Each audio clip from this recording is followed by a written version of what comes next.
Obviously, public enemy number one on the Pistons side is how do they stop Cade Cunningham? I mean, in the 4 games, he shredded the Knicks. 30 points per game, 56% shooting from the field. I think another 50 from three.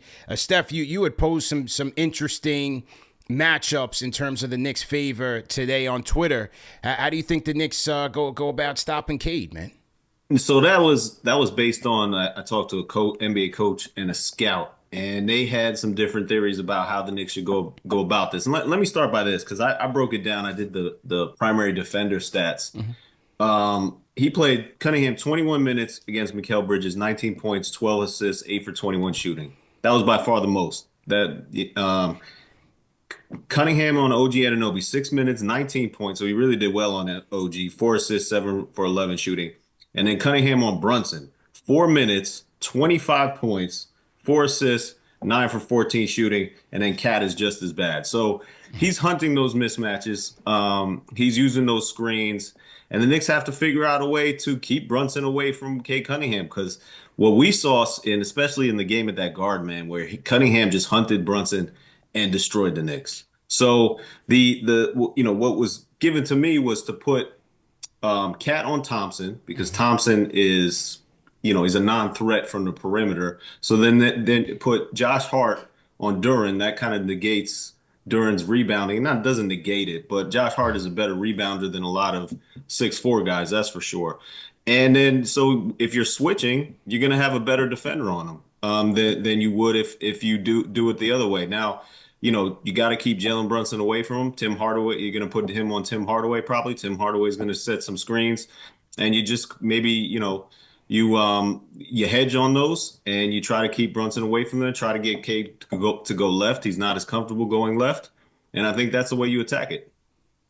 James, you've seen Cade prior to coming here. How do you think they attack this matchup? I mean, my first guess would be to start OG on him or maybe even Mikal. But as Steph said, they're going to be looking to get Brunson into those actions, man. What do you think? I think they start with Mikal, just simply off they've kind of prepped Mikal for this type of matchup all season long, right? And then also with that, you have to justify the trades that they've made the last few years. Like if you come out and immediately blitz Cade, to me that's like, well, if we needed that extra help, why did we make those moves, right? So I think they try a traditional pick and roll coverage with Mikal at the head of the snake. Maybe Cat hedges a little bit. I don't think he's going to be in too far a drop because OG is better, obviously, roaming off the ball. Not even just better, that's where you want him, roaming off the ball, being on the help side, causing chaos. So I think they're going to throw different looks at him. I think you try the traditional pick and roll coverage first, and if that doesn't work, then you try a bunch of things and make other guys beat you. But I think just given where they are and the resources they invested, you have to try that first. But it's going to be a tough thing, man. Like, good players don't get, like, it's tough to stop good players for a reason. Sure. And you have to do it as a team. And the thing with the Knicks is they've struggled when they've had to be in like serious rotation. And Cade Cunningham is very good at getting teams in rotation. So it's going to be a struggle. And they're just going to have to hope that either one, Cade doesn't do what Cade's done all season to all teams, not just the Knicks, or two, that the guys that hit shots the last few games, if you want to take anything away from those, like it's guys hit shots and they have guys who can hit shots. So it'll be an interesting matchup for sure. Yeah, and as you said, getting those Knicks in rotations, that's a big time weakness, especially when you consider, the 3-point shots on the weak side, whether it's from Timmy or Malik Beasley to maybe Tobias Harris from the corner. So I think that's where the Knicks can get into some trouble. Fred, how do you look at that matchup in terms of how they stop Cade? Yeah, I think they both make really good points. I agree with pretty much everything you guys both said. And you mentioned like getting the ball to the weak side. Like Malik Beasley from the corners is 53% this year. That led the league amongst all qualifying players. Just insane. He is automatic if you're going to leave him open in the corner. And when they inject him into the game, the Pistons play at a different pace. One of the things that I wonder, and Steph, you made such a good point just now about them running pick and rolls at Jalen Brunson, and chances are Brunson will be guarding Tim Hardaway, and a lot of games just end up with Hardaway screening for Cade and Brunson having to guard that.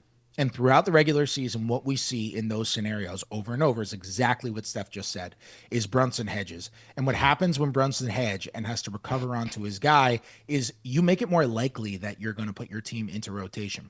And so I wonder if the Pistons are killing the Knicks by getting the ball to the weak side on those sorts of swings to the corner. I wonder if that's something that sticks. Like, I wonder if the Knicks just say, screw it, we're going to switch. I don't think they'll do that right off the bat.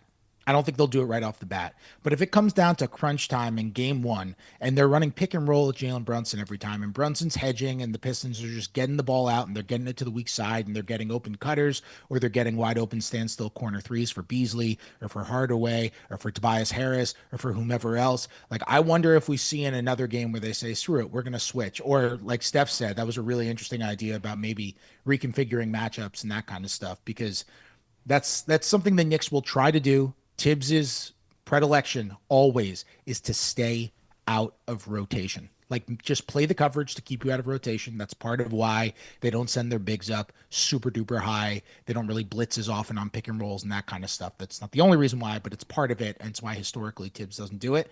And switching on those kinds of plays can keep you out of rotation too. And how about Mikal gets through some of these screens? Get how about through the that? screens. Get through the Especially screens. against that Pistons team. Those are two heavy I'll tell screen you setters. Yeah, I'll tell you what, like Cade's two most common pick and roll partners are Isaiah Stewart and Jalen Duren. And both those guys are built like Madison Square Garden. Like Madison Square Garden, like post renovations. Like Jalen Duren actually has a concourse with concessions on him. It is ridiculous. That dude is so built. And Isaiah Stewart just like invites contact at every single way. And those two guys are bruising screen setters, and is so true. Like, Bridges has been good defending isolation this year. He's been good defending off the ball this year. When he runs into issues is when there is a giant screener in front of him. He gets one step in front of him, and he almost like bounces off the screen before he ever touches the screen. It's almost like opposite sides of a magnet. I forget how magnets work. Whichever ones push each other away. Same sides of a magnet. There we go. And you're so right. He's going to have to do well on that screen navigation, and Cat's going to have to do a good job making him feel comfortable enough to be able to get around those screens and not feel like he's going to get beat.